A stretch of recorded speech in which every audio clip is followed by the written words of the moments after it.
اور ہماری یہ خواہش ہے کہ ہمارے بزرگ فرمایا کرتے تھے کوشش کرو نہ کوئی تھک جائے اور خدا نہ کرے نہ کوئی اک جائے۔ فرماتے تھے تھکے بندے پہ اثر کوئی نہیں ہوتا، اور اگر کوئی اک جائے تو اسے ثواب کوئی نہیں ہوتا۔ تو دونوں کاموں سے ہی بچنے کی کوشش کی جائے، اس لیے یہ اتنا خوبصورت ٹھنڈا اور خوبصورت ماحول ہے۔ کچھ باتیں آپ کی خدمت میں عرض کرنی ہیں۔ اللہ تبارک و تعالیٰ نے قرآن مجید میں ارشاد فرمایا کہ فَلَا وَرَبِّكَ لَا يُؤْمِنُونَ حَتَّى يُحَكِّمُوكَ فِي مَا شَجَرَ بَيْنَهُمْ۔ اے محبوب علیہ السلام، آپ کے رب کی قسم، اے محبوب مجھے آپ کے رب کی قسم، یہ اتنی دیر تک مومن نہیں ہو سکتے جتنی دیر تک اپنے ہر معاملے میں آپ کا فیصلہ تسلیم نہیں کر لیتے، آپ کی رضا کو حاصل نہیں کر لیتے، آپ کے ہر قول کو اپنے لیے قول فیصل نہیں جان لیتے، اتنی دیر تک یہ مومن ہو سکتے نہیں۔ ہم یہ کرتے ہیں کہ چند چیزوں میں تو دین پر عمل کرتے ہیں۔ دین کل سمجھنا اور کل دین پر عمل کرنا، اور دین کی ساری جہتوں کا خیال رکھنا، عبادات کا بھی، معاملات کا بھی، اخلاقیات کا بھی، ہر چیز پر توجہ رکھنا، کل دین کو سمجھنا، یہ مسلمان کے ایمان کا تقاضا ہے۔ ہمارا سارا کچھ نبی پاک صلی اللہ تعالیٰ علیہ وسلم کے ساتھ وابستہ ہے۔ اگر ہم اپنے دین سے، ایمان سے، اپنے معاملات سے نبی پاک علیہ السلام کے نام مبارک کو معاذ اللہ نکال دیں تو ہمارے پاس کچھ بھی نہیں بچتا، یہ دنیا ساری خالی ہو جائے، اندھیر نگری ہو جائے۔ سرور کائنات صلی اللہ تعالیٰ علیہ وسلم کے نام نامی اسم گرامی کی برکت سے ہی ستاروں میں روشنی ہے، پھولوں میں خوشبو ہے، اور کائنات کے سارے رنگ حضور ہی کا صدقہ ہیں۔ اب ظاہر ہے بندہ مومن جب یہ سمجھ گیا ہے کہ سارا کچھ حضور کی ذات ہے اور سارا کچھ نبی کریم علیہ السلام کی ذات سے وابستہ ہے، تو اب اسے پتہ ہونا چاہیے نا کہ حضور راضی کیسے ہوتے ہیں۔ اسے خبر ہونی چاہیے کہ نبی پاک علیہ السلام کی رضا کس بات میں۔ سب سے پہلے یہ سمجھ لیں کہ حضور نے فرمایا نماز میری آنکھوں کی ٹھنڈک ہے۔ یعنی ہم چونکہ کچھ باتیں بہت زیادہ سنتے ہیں تو اس کا ذائقہ نہیں محسوس کرتے، کبھی حدیث کے لفظوں پر غور کریں۔ فرمایا نماز میری آنکھوں کی ٹھنڈک ہے، یعنی کہتے ہیں نا آنکھیں ٹھنڈی ہو گئیں، تو حضور فرماتے ہیں جب تو سجدہ کرتا ہے نا میرے امتی، جب تو نماز پڑھتا ہے، رکوع قیام سجود کرتا ہے، تو تیرے نبی کی آنکھیں ٹھنڈی ہوتی۔ یہ کتنا بڑا رضا والا کام ہے نبی پاک صلی اللہ علیہ وسلم کی نماز پڑھنا۔ اور حضور کا اپنا نماز کے ساتھ رشتہ یہ تھا کہ سورج گرہن ہوا تو حضور نے نماز کی نیت باندھ لی، چاند گرہن ہوا تو نماز پڑھنے لگے، تیز بارشیں طوفان کی صورت میں آئیں تو نماز پڑھی، بارش نہیں ہوتی تو نماز پڑھی، حتیٰ کہ جنگوں کے موقع پر بھی میرے نبی پاک نماز کی کثرت فرماتے تھے۔ ہر موقع پر نماز کی طرف توجہ۔ نماز حضور کی چاہت ہے، آنکھوں کی ٹھنڈک ہے۔ وہ کس طرح کو امتی ہے جو یہ نہ چاہے گا کہ میرے نبی کی آنکھیں ٹھنڈی ہوں۔ آپ نماز پڑھیں، نماز میں آپ توجہ کریں۔ دوسرا، رسول پاک صلی اللہ تعالیٰ علیہ وسلم راضی ہوتے ہیں جب کوئی دین پہ چلتا ہے، جب کوئی دین پہ عمل کرتا ہے۔ میں نے چونکہ کچھ باتیں عرض کرنی ہیں، یہ میرا عنوان ہے، تو میں کچھ چیزیں ایسی ہیں جن کا پتہ ہے بس اشارہ کر کے گزرنا ہے۔ حضرت امیر حمزہ رضی اللہ تعالیٰ عنہ کو جب پتہ چلا کہ ابو جہل نے معاذ اللہ حضور کے سر اقدس پر ڈنڈا مارا ہے، تکلیف دی ہے، تو جناب امیر حمزہ نے بھی جا کے ابو جہل کے سر پہ ڈنڈا مارا، سر پھوڑ دیا۔ آ کے حضور کی بارگاہ میں عرض کرنے لگے کہ اے محبوب علیہ السلام، میرے پیارے بھتیجے راضی ہو جائیں، میں نے بدلہ لے لیا ہے، ابو جہل کا سر میں نے زیادہ پھوڑ دیا ہے۔ تو حضور نے فرمایا چچا میں ابو جہل کا سر پھوڑنے سے تو خوش نہیں نہ ہوتا، تو اے محبوب آپ کیسے خوش ہوتے ہیں؟ فرمایا آپ میرے دین کا کلمہ پڑھ جائیں، مسلمان ہو جائیں، میں خوش ہو جاؤں گا۔ تو ہم چیزوں کو سمجھتے نہیں۔ دین پر جب کوئی بندہ آتا ہے، دین پہ عمل کرتا ہے، ہماری تو تڑپ ہونی چاہیے نا، لیکن نا حضور کی خواہش ہے لوگ مومن ہو جائیں۔ وحشی حضرت امیر حمزہ کا قاتل آ کے عرض کرتا ہے حضور اگر میں کلمہ پڑھ لوں تو معافی ہے؟ فرمایا آ صحیح، دین قبول کر، تیرے لیے بھی معافی ہے۔ میرے بھائی جو دین پہ آئے، دین پر عمل کرے، اس سے حضور خوش ہوتے ہیں۔ جھنڈیاں لگانا بڑا کام ہے، یہ کمکمے سجانا بڑا کام ہے، نعرے لگانا بڑا کام ہے، اس میں بڑی سعادت ہے، لیکن سمجھ لینا کہ یہ تو ہم پھول بوٹے لگا رہے ہیں دین کے کام میں، جو بنیاد ہے وہ تو دین قبول کرنا ہے، جو اساس ہے وہ تو دین پہ عمل کرنا ہے۔ اب آپ تیسری بات سنیں، حضور کس بات سے راضی ہوتے ہیں؟ توجہ ہے آپ کی میری بات پر؟ ہمارے ہاں نا جب کسی کا والد فوت ہو جاتا ہے نا، جو بچہ یتیم ہو جاتا ہے، تھوڑے دنوں تک لوگوں کی ہمدردیاں اس کے ساتھ رہتی ہیں۔ پتر میں تیرے ساتھ ہوں، فکر نہ کرنا، روز آتے ہیں، چوتھے دن آتے ہیں، میں جناب خادم ہوا، فکر نہ کرنا پتر میں حاضر ہوں۔ پھر جب 15-20 دن گزرتے ہیں تو پھر کہتے ہو نہیں بڑا کچھ چھوڑ کے گیا ان کا ابا۔ ایسے تھوڑی بات ہے، اس نے کمائی کی سنبھالے ہوئے پیسے ان لوگوں نے۔ پھر تھوڑے سے 6 ماہ گزر جاتے ہیں تو پھر کمزوریاں نظر آتی ہیں یتیموں میں۔ پھر لوگ کہتے ہیں نہیں جی یہ نکمے بڑے ہیں، انہیں کام کرنا چاہیے، ہاتھ پھیلاتے ہیں، عادت پڑ گئی ہے۔ میں نے دیکھا ہے آہستہ آہستہ سخت ہو گئے۔ میں نے یتیموں کی یہ کیفیت دیکھی ہے کہ وہ اتنے زیادہ پریشان ہو جاتے ہیں، اتنی آزمائش میں آ جاتے ہیں کہ وہ باقی سارے لوگوں سے نفرت کرنے لگتے ہیں۔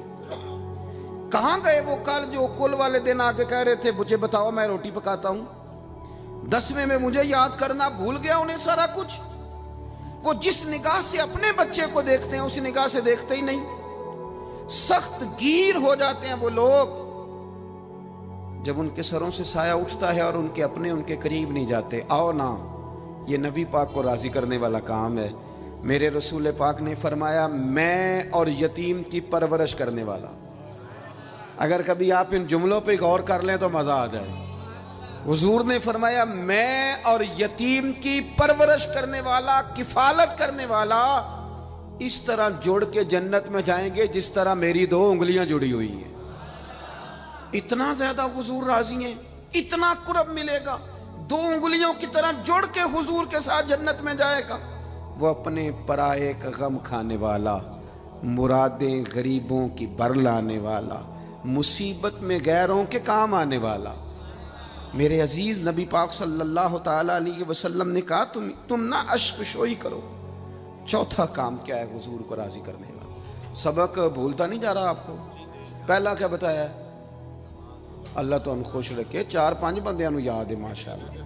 نماز پہلا کام، دوسرا جی دین پہ عمل کرنا، تیسرا جی یتیم کے ساتھ، او ماشاءاللہ جی اتنی اچھی کلاس مل گئی ہے، آپ کو تو سبق یاد ہو رہا ہے۔ اب چوتھی بات سنیں،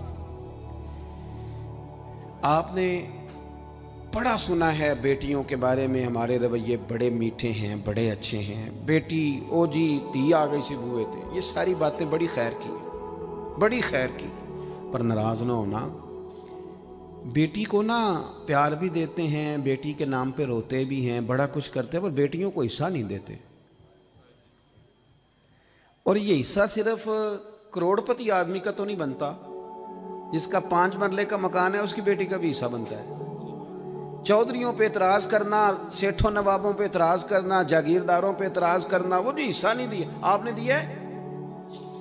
اور میں نے جی شادی کر دی تھی بچی کی، تو بچے کی نہیں کی، اس پہ نہیں پیسے لگے۔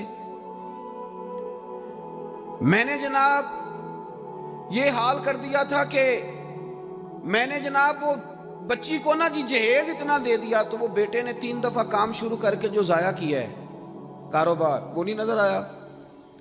اور پھر اگر خدا نہ خواستہ باپ چلا جائے اور بھائی کے ذمے لگ جائیں، تو میں نے دیکھا ہے کہ بھائی اتنا کام نہیں کرتے جتنی کہانیاں سناتے ہیں۔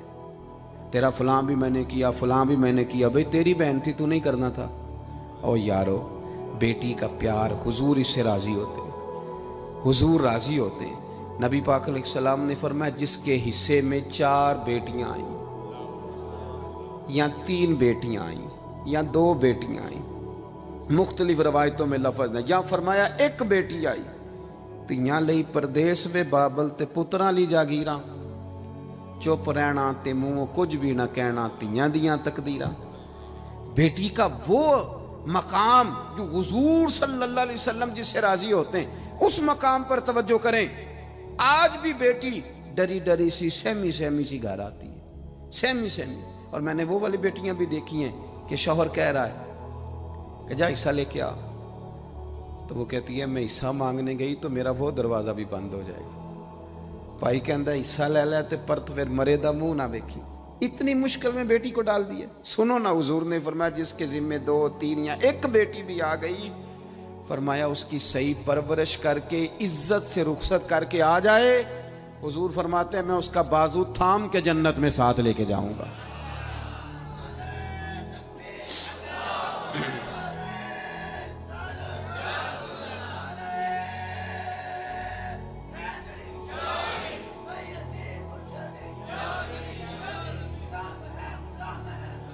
میرے عزیز، آپ یہ وہ کام ہے جو ہمیں حضور کے قریب لے جائیں گے. یہ وہ کام ہے جو ہمیں نبی پاک کے پاس لے جائیں گے، حضور کی بارگاہ تک لے جائیں گے. پھر جو حضور سے پیار کرے، جو نبی کریم سے محبت کرے. محبوب فرماتے ہیں جس نے مجھ سے محبت کی نا، لیکن محبت نہ نیری ناروں والی نہ کرے، وہ اس کا عشق رسول صرف محفل والے دن ہی نہ ہو، جب دکان پہ بیٹھے پھر بھی عاشق رسول ہی ہو، جب وہ لین دین کرے تو پھر بھی عاشق رسول ہی ہو، جب وہ لڑائی کا وقت آئے تو اسے پتہ چلے کہ میں معمولی نہیں، میں عاشق رسول ہوں، میں نے بولنا بھی تمیز کے ساتھ ہے.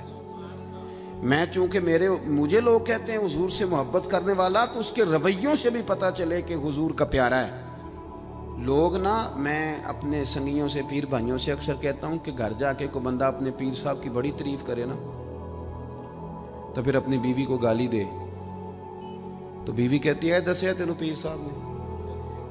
تو جب آپ کے گھر والے یہ شکوہ کر رہے ہیں تو باہر والے نہیں کریں گے.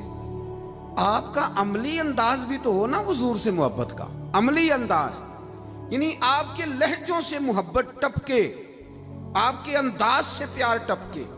حضور نے فرمایا جو بندہ مجھ سے پیار کرے گا نا، فَكَانَ مَعِيَ فِي الْجَنَّةِ، وہ جنت میں بھی میرے ساتھ ہی ہوگا.